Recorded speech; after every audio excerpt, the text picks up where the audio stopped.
So what is up, guys? This is Nick here from Everything Tech, and welcome to this full in-depth review of the Samsung Galaxy Express 3. Now this is going to be a customizable experience, so you can go ahead and customize where you want to go because it's going to be quite a long. We want to get in detailed as possible. So let's get into this full review right now. Let's go.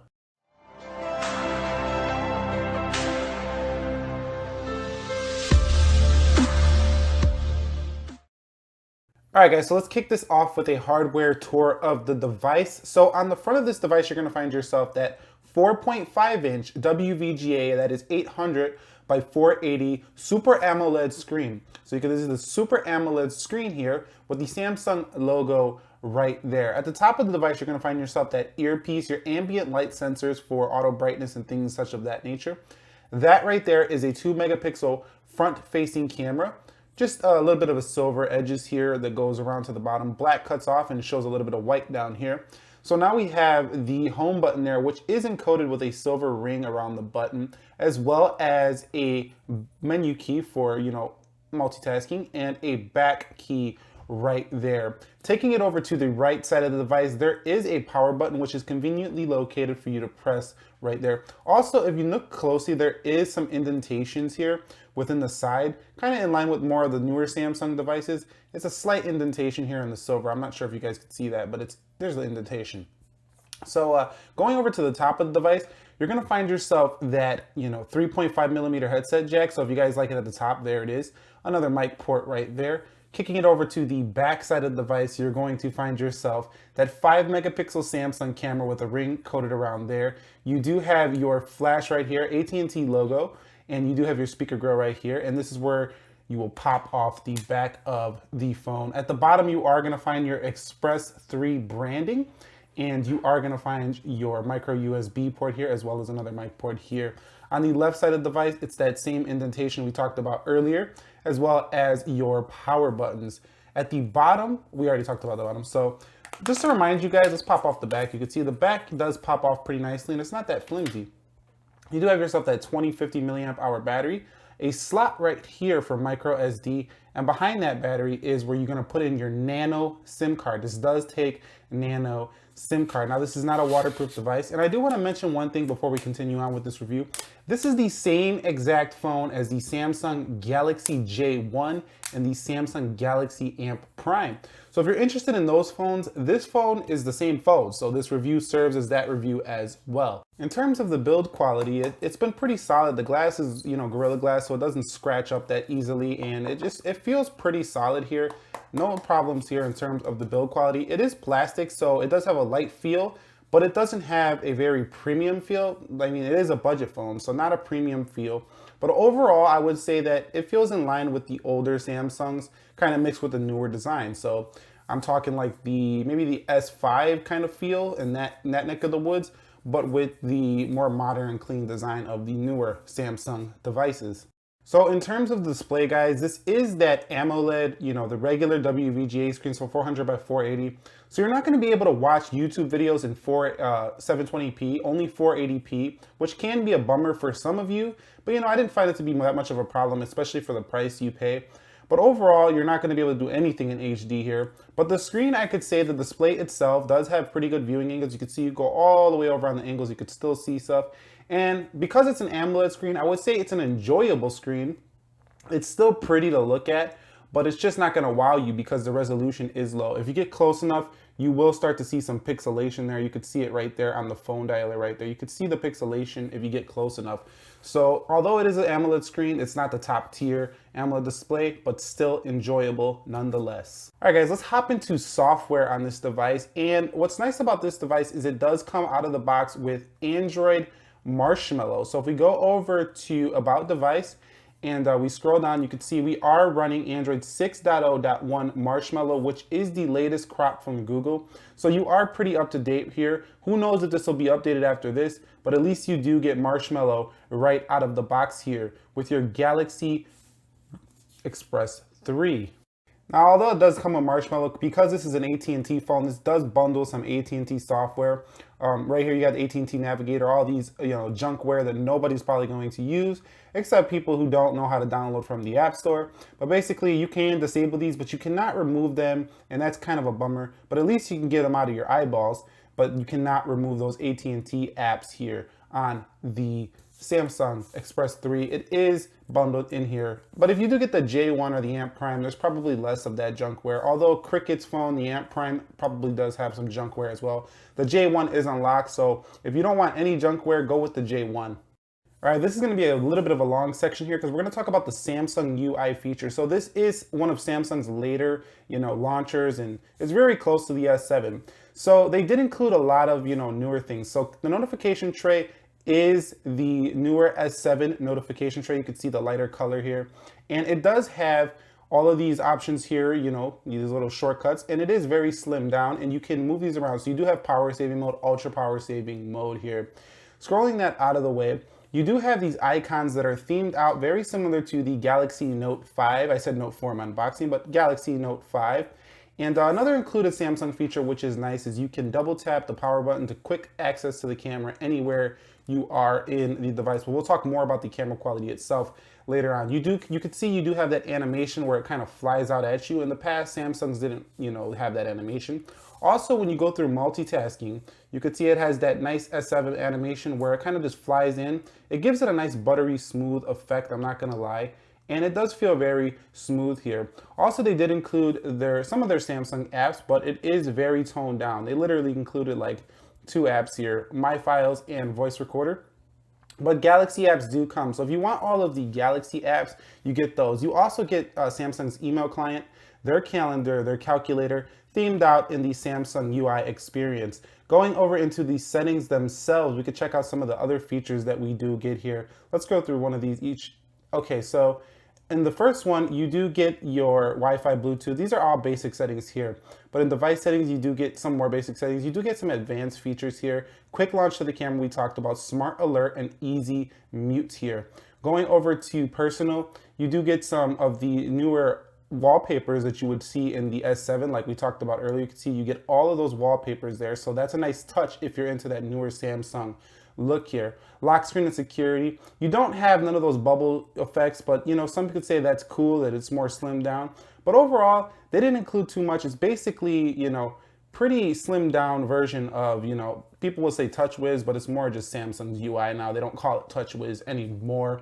But very slim, a great few included features here on the Samsung Galaxy Express 3 J1 Amp Prime here. So I think you guys are going to enjoy the software in and of itself. This does run a 1.3 gigahertz Exynos 3475 processor, their budget Exynos, variant with 1 gig of RAM. But because this is an in-house Samsung built processor, I can tell you the performance has been a lot better than what you're gonna get on the Qualcomm Snapdragon series, because Samsung built their processor for their phone, which means it's totally optimized for their phone. And actually, I'm gonna tell you guys, this phone feels similar to, how iPhones run with, 1 gig of RAM. They could still run pretty smooth, even though they got 1 gig of RAM, because Apple builds everything.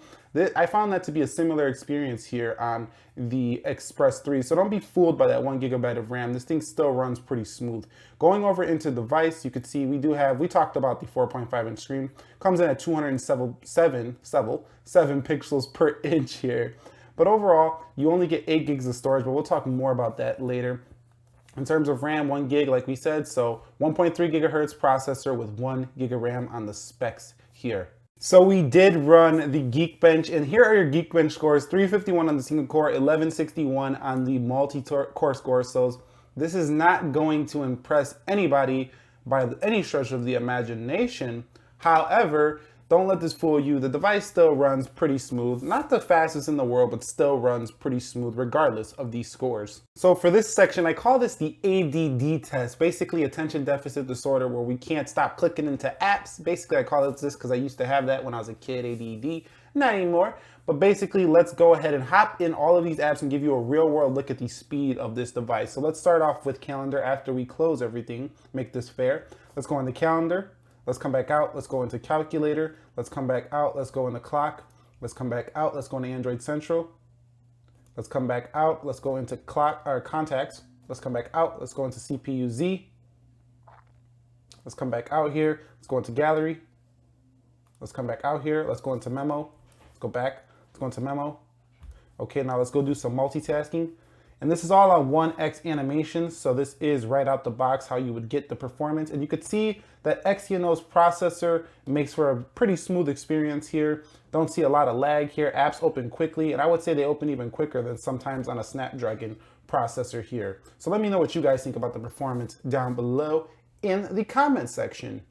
All right, we can't talk about a device without talking about storage space in a device here. So let's go into settings and see how much storage space this has. This is an 8 GB phone, so not the most storage space in the world, but here's one of the big downfalls. You can see I use 7 gigs already at 8 gigs, and beware, I didn't use 7 gigs. The system space itself takes 4.3 gigs. So basically, you literally are almost half full, a little bit over half full the minute you get this phone out of the box. So you literally only have space for about 5 to 10 applications depending on their size.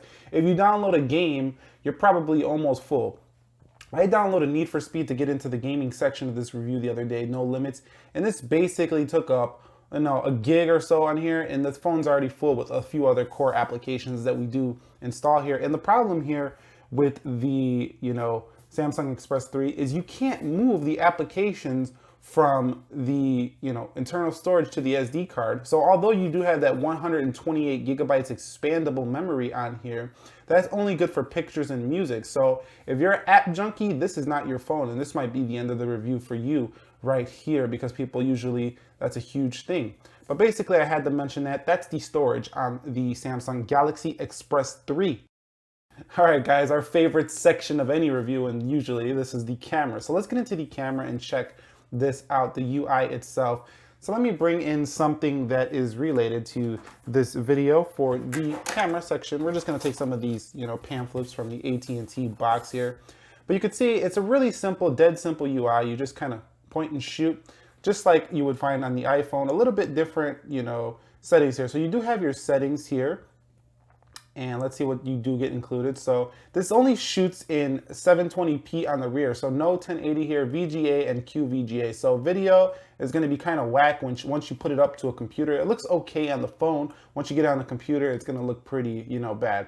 So focus mode, it does have autofocus and macro modes, grid lines, which I do have on. Quick launch camera, we already showed that double click button here. Shutter sounds, you can turn that off in case you're trying to snap a picture of somebody in class and you don't want to get caught by the teacher. So you go into here and you can change the size. And this is another downside of this device. You're not able to shoot in 16:9. So that's that widescreen aspect ratio.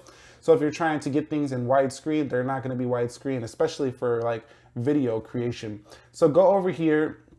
And the next option is going to be your flash options. You do have the option to turn on the timer, 2 seconds, 5 seconds, which is always a nice touch. I, give them comments for that. And you do have a few effects, probably, very simple. So there's not a lot going on here with this camera. In terms of the mode, you do have a clean, Samsung newer look. You got Pro mode here, which I do appreciate here because you do have white balance controls, ISO controls, and exposure controls there. Going into the panorama, you can do that. Continuous shot where you can burst fire, basically similar to what you can do on the iPhone if you hold this down. You can take multiple pictures at once. It's not as quick as something like the 5S, but you know what? It's still pretty decent.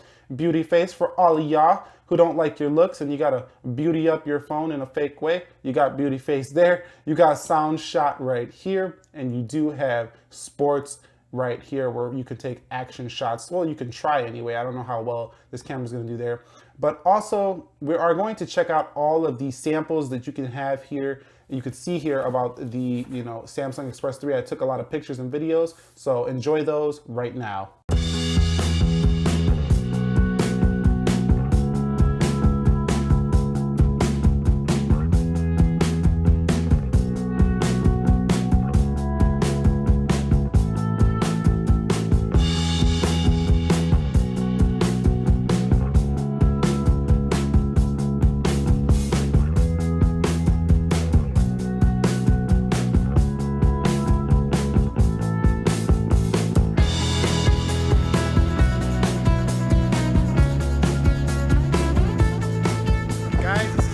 This is the front-facing camera on the Galaxy Express 3. As you can see, I am walking pretty steady. This is the full 2 megapixels, and the audio is coming directly from the speakers themselves. As you can see, if I pan around, you can kind of see the motion, if there's any motion blur. So overall, let me know what you guys think about this front-facing camera down below. Getting on a subject that is more brightly lit, so we have this yellow right here. So you can see we're going to get a little more macro on this to see the detail you're going to get. Now let's just do a little bit of walking so you can see the level of shake that you get with this device here. I'm going to step down here. This is about 3 feet I'm stepping down. So, okay, and now we're going to get a little bit closer to the water here. This is Lake Michigan. Say hello. But you can see this is the level of quality you're going to get here on the Express Prime. We're going to jump down here just a little bit closer to the rocks. And let me get a little bit closer here. See, we don't want it to splash up on us. As you can see, and this is the audio coming directly from the phone itself. Oh shit, bring it baby! Woo!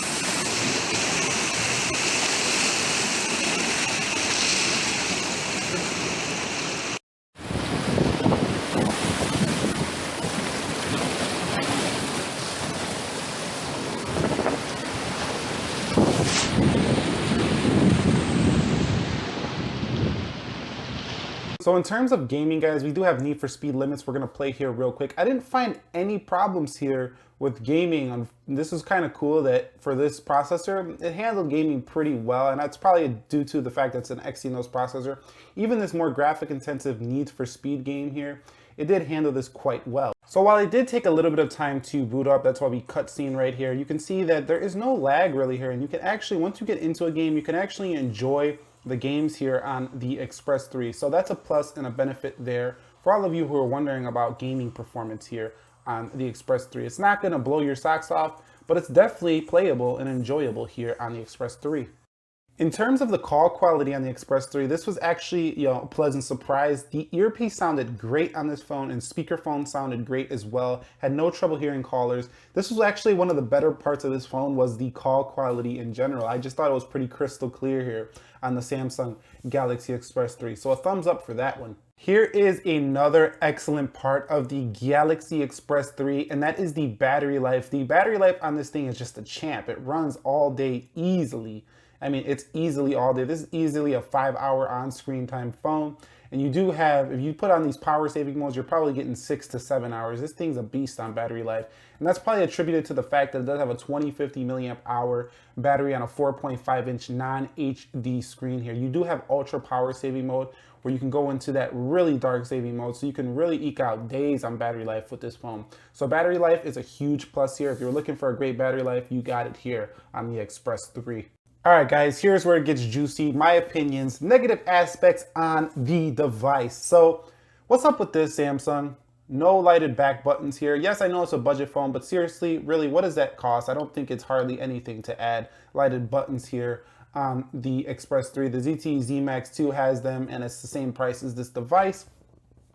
Let's see what else is a negative aspect of this phone. The screen is a 480 screen. Come on, Samsung, you could put a 720p on here. So the screen is a negative aspect of this phone. What else is a negative aspect? The 5 megapixel camera is just not that sharp. It's a decent, enjoyable camera, but it's something like we would have got in 2011, seriously, from a Samsung device. So basically 5 years later, we still have 2011 camera modules here on our budget devices. So that's pretty not cool. Also, it doesn't shoot in 1080p. Didn't like that as well. What's another negative aspect of this device? Well, another negative aspect is it only has 1 gig of RAM, and like I know it's pretty cool and all that it has 1 gig of RAM and it's okay, but it could have had 2 gigs of RAM here as well. And also, what's one more negative aspect we could point out here? The storage space, it's just unacceptable here, Samsung. I'm very disappointed with the storage space. I don't know who can get by using an 8 gigabyte phone with all the technology, applications, Internet of Things, everything we have today. 8 gigabytes is literally like buying a flip phone in terms of functionality. There's almost nothing you could do on this phone. And I know that's getting a little ridiculous, but seriously, there's not much you can do with this phone with that kind of space. You can basically just do the core things. But if the core things are fine, then that's cool for you. But those are my negative aspects. Now let's get into the more positive stuff. All right, guys, let's get into the positive aspects of this device. The Express 3 has a nice contour design, so the phone fits in the curve of your hand very nicely. And the plastic, although it is plastic, it's a very sturdy plastic, so it doesn't creak and pop anywhere, so it doesn't feel like it's cheaply made plastic. At least that's a great thing. This is a very sturdy home button, and I thought the click mechanism felt really good. I know that's detail, but this is what this is about, is getting to details. The home button was very nice and clicky, and it always responded. Also, I noticed that the actual touchscreen was very responsive where you touch the applications. Like from the time you press, there's like a very low latency factor. If you guys don't know what latency means, go ahead and Google it. I'm not going to get into that here, but basically low latency from the time you press your application to get in. It was very buttery smooth, and actually smoother than a lot of other phones that I have tested myself. For having 1 gig of RAM, this phone was actually surprisingly good on performance. Reminds me of something like the Moto G, where it still runs good even on 1 gig of RAM. And with that Exynos processor, I think that helps quite a bit here in terms of the performance. Another nice thing about this device is it has this outdoor brightness mode where it gets really bright if you're in outdoor conditions, and I did test this out and you could see this pretty decently outdoors for an AMOLED screen. Also, what I like is the brightness does have a nice range, so you can really knock the nits down on here. You can see it's not one of those screens where it pretty much stays the same brightness through the range. It actually does get very nice. Also, the keyboard on this device is very nice. It's very similar to the S7. And it's just, I found it to be super responsive, and I really enjoyed the keyboard here on the Express 3. And also, one more thing I want to mention about what's great about the S3 was the battery life. We talked about that earlier, but I really enjoyed the battery life on here. And overall, that probably pretty much wraps it up here in terms of my positive aspects. Those are the positive aspects, including the call quality. All right, guys, let's wrap this review up. Who is this for?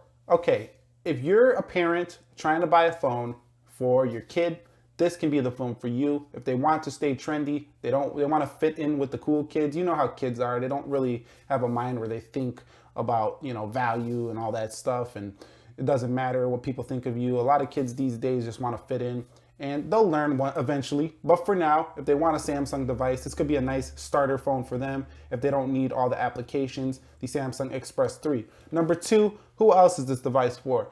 This device can be for somebody who wants to get into the Samsung game but can't afford to step up to those, flagship devices. They just want to try out Samsung phones and, look pretty modern here with the Samsung UI. They like the modern features, but they just really don't got the money to step up to something in the higher price brackets, and that could be a smart move. This phone is for you, and you can handle not having tons of space for your device. Number 3, this phone is also for people who don't, care about, technology. They're not tech savvy like that. They can just totally get by with, a basic solid working phone. I think this phone is pretty much well-rounded for those kind of people who don't need all the latest and greatest applications. So those are the 3 people I think it falls into. And pretty much also this could fall into the category of somebody who's just a tech enthusiast. They just pick up phones to review. You can get this too. But overall, I do think this is not for people who are willing to do some research, because there's a phone that sits right next to it on the shelves. We all know it from this channel. The ZTE Z Max 2 is a much better phone than this. I can tell you that already, and it sits right next to this at the same price point. So that's the phone I would get of these 2. But anyways, that pretty much wraps this review up. If you guys enjoyed it, please go ahead, hit that thumbs up down below. Subscribe to the channel for more technology videos. We're going to have the Samsung Galaxy Express Prime soon after this one. So I will catch you all in the next episode. Be sure to be well, and peace.